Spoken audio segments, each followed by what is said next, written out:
이번에 발견된 소형 무인기가 북한의 소행임을 입증할 수 있는 과학적 증거는 다음과 같습니다. 비행 경로 분석 결과 발진 지점과 계획된 복귀 지점이 모두 북한 지역입니다. 비행 일자와 경로는 5월 2일에 북한 강원도 금강군 일대에서 발진하여 성주기지에서 회항한 후 강원도 인제군 남면의 추락 지점에서 중단되었습니다. 지난 9일 강원도 인제에서 발견된 무인기는 북한 소유인 것으로 최종 확인됐다고 국방부가 보신 것처럼 밝혔습니다. 특히 이 무인기의 비행 경로를 분석해 봤더니 무인기가 출발한 지점 그리고 되돌아가려던 곳이 모두 같은 곳이었습니다. 바로 북한의 금강군이라는 지역으로 나타났는데요. 이 지역에 대한 관심이 집중되고 있습니다. 북한의 금강군. 자, 금강군 어떤 곳입니까? 네, 강원도 인제군에서 봤을 때 북한 지역으로 처음 나타나는 금강산이 소재한 지역입니다. 그렇군요. 금강산 일대에 위치한 지역. 그런데 이 지역이 지난 5월 달에 위성 지도로 이 새로운 내용이 확인됐었어요. 북한군이 거기에 새로운 군사시설을 짓고 있다. 이런 내용이 위성 지도에 포착이 됐었죠. 네, 그 금강군에 북한이 지금 사진에 나옵니다. 네. 몇 가지 그 시설들이 있는데 저기에 바로 이번에 그 추락한 무인기 기지가 만들어진 것으로 우리가 추정하고 있습니다. 그렇군요. 바로 저곳에서 그러니까 원래 저 군사시설이 있지 않았었는데 최근에 새로 지어진 군사시설이고 저 군사시설을 기점으로 해서 무인기들이 저기서 지금 출발하고 도착하고 저기서 왔다 갔다 그렇게 하는 거군요.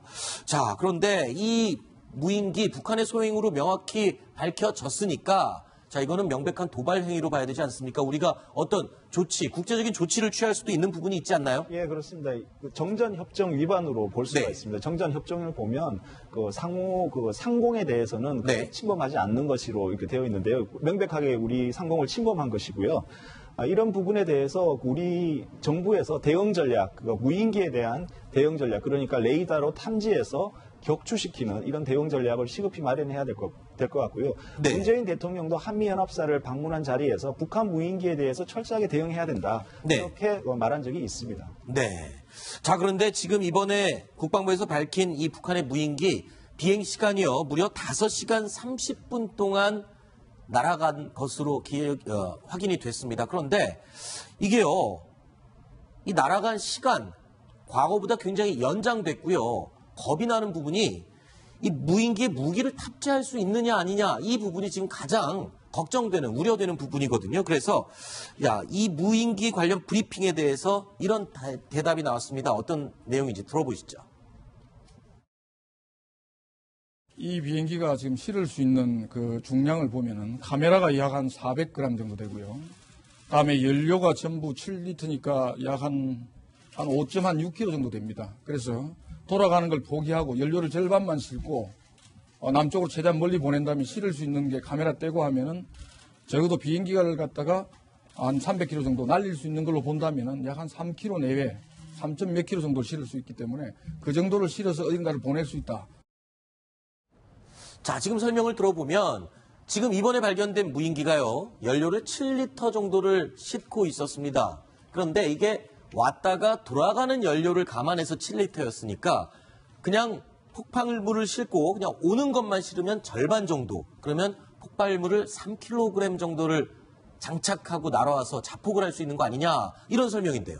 그렇죠. 만약에 저기다 3kg 폭탄을 장착을 하고 성주에 있는 사드의 레이더라든가 사격 통제소를 공격을 해서 무력화시키면 사드가 이슬람 하나 아닙니까? 그렇죠. 그러면 미사일을 때리면 그 다음부터는 완전히 우리나라를 초토화시킬 수 있는 거죠. 그러니까 3km면 충분히 레이더 정도를 파괴할 겁니다. 그 정도의 성능은 되는 양이군요. 포기하고 치면. 굉장히 무서운 거죠. 네. 그런데 또 일부에서는 속도가 느리기 때문에 육안으로도 보인다. 그래서 굳이 무인기에다가 폭발물을 달아서 남측으로 날려보낼 가능성은 낮아 보인다. 이런 의견도 있거든요. 그러니까 요번에 저 무인기의 목적은 아주 간단 명료합니다. 일단 금강군에서 출발을 해서 성주까지의 그 사진을 찍어가지고 그거를 300mm 방사포나 아니면 북한의 그 탄도미사일 탄두에다 실어서 영상 유도 장치를 가지고 목표물을 확인한 다음에 그걸 정확히 타격하기 위한 게 바로 첫 번째 목적인데 근접할 때까지는 GPS 유도를 합니다. GPS 유도한 다음에 근처에 와가지고는 그 다음에 영상물을 사전에 찍었던 영상물하고 현재 지금 카메라로 보이는 영상물하고 일치되면 그게 목표물이니까 그걸 다 때리게 되기 때문에 정확히 공격할 수가 있는 겁니다. 그렇군요. 자, 이번에 이 무인기가 물론 폭발물을 싣고 자살, 테러를 할 수도 있는 용도도 되긴 하지만 이번에 주된 목적은 날아와서 정탐을 하고 주요 기지들을 위치를 파악한 다음에 그 지도를 만드는 게 궁극적인 목적이 아닐까 추정이 된다는 그런 의견이 지배적입니다. 그런데 그 주장을 대변하는 근거로 될 수 있는 내용이 또 확인이 됐습니다. 그러니까 지난 3월입니다. 김정은이 군수공업부 비밀 회의를 열었는데 여기에서 작성된 서류, 문건이 공개가 됐다고요? 어떤 내용이었습니까?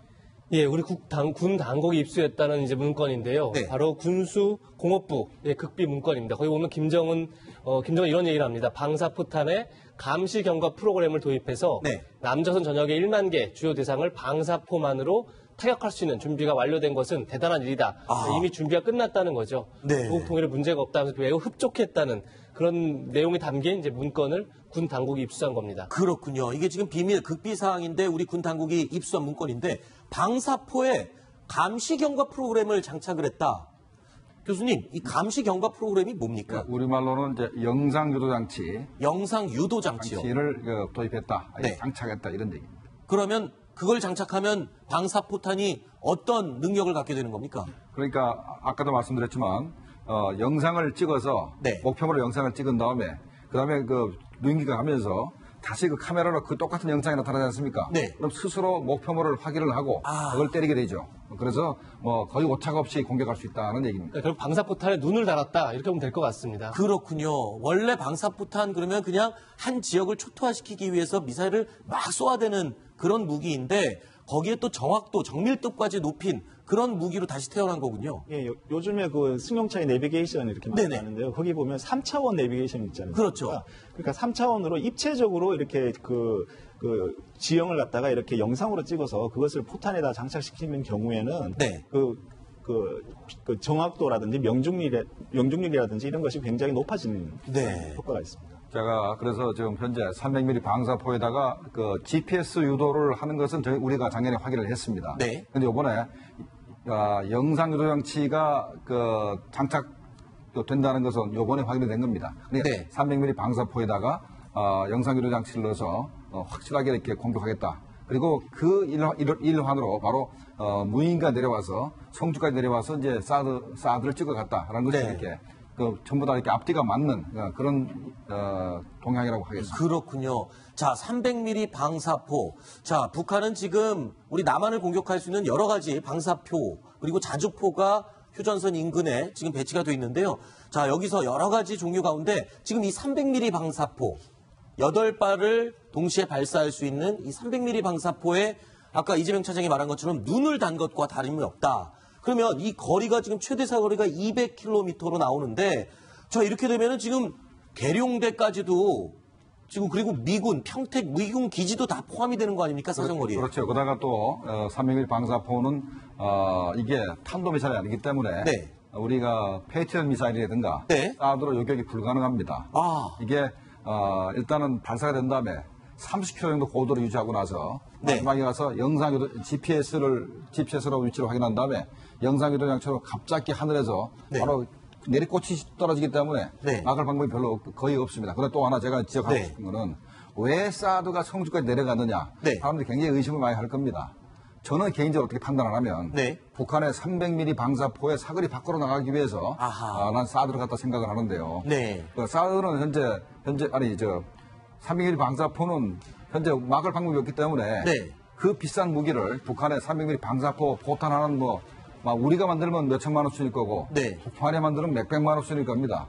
몇백만 원짜리 그 포탄 하나 가지고 1조 원짜리 미사일을 날려버릴 수 있으니까 저는 이제 왜 성주를 택했는다는 이유가 바로 거기에 있지 않나 이렇게 생각을 합니다. 이런 이유 때문에 사드 논란 초기에 이 사드의 위치를 이렇게까지 정확하게 얘기를 할 필요가 있는가 뭐 그런 얘기가 있었습니다. 그렇군요. 자, 그런데 지금 굉장히 우려스러운 얘기가요. 그러니까 300mm 방사포는 사실상 막을 방법이 없다라고 지금 공식화되어 있는 것 같은데, 근데 얘기를 들어보면요, 아예 없는 건 아니라고 하거든요. 어떤 방법이 있습니까? 제가 항상 얘기를 하는 게 북한의 미사일을 막으려면 하층 방어, 중층 방어, 상층 방어가 그렇죠. 필요한데 하층 방어 중에서도 아이언돔이라고 이스라엘이 가지고 있는 시스템이 있습니다. 네. 이스라엘이 주로 상대하는 적들은 하마스나 헤즈볼라나 이런 테러 단체인데 네. 저 사람들이 상당히 많은 이 방사포 폭탄을 쏴내거든요. 네. 그게 지금 이스라엘에서 실제로 아이언돔이라고 해서 이제 미사일 방어 시스템으로 날아오는 로켓포를 격추시키는 이 야간 장면을 민간인이 찍은 화면입니다. 그러니까 하늘 위로 수십 발의 미사일들이 발사되면서 떨어지는 포탄을 막아내는 실제 장면이군요. 그러니까 이 테러 단체가 네. 한꺼번에 4,000발이라는 엄청나게 많은 이 방사포탄을 쐈는데 네. 이스라엘군에서 아이언돔을 해서 90% 명중률로 저걸 막아냈다고 그럽니다. 4,000발의 로켓포를 이스라엘의 아이언돔으로 다 90%를 막아냈다. 어마어마한 그러면 방어력이. 10%못 막은 건 뭐냐? 네. 그건 논밭에 떨어질 건 막을 필요가 없는 겁니다. 그래서 그건 못 막았다. 그러니까 거의 다 막았다고 보면 되겠습니다. 그렇군요. 그러면 우리나라도 저 아이언돔을 좀 도입했으면 좋지 않을까요?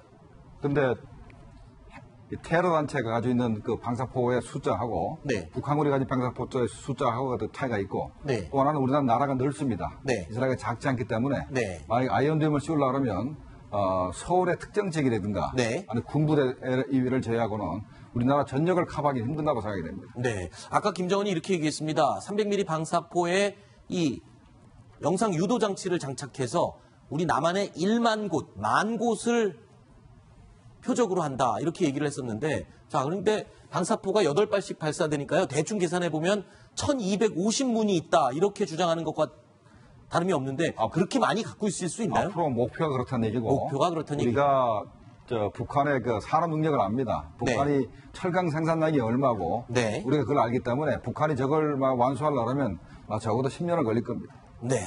물론 그렇긴 하지만 상당히 위력적인 무기를 새로 개발해서 갖고 있게 된 거는 사실이군요. 알겠습니다.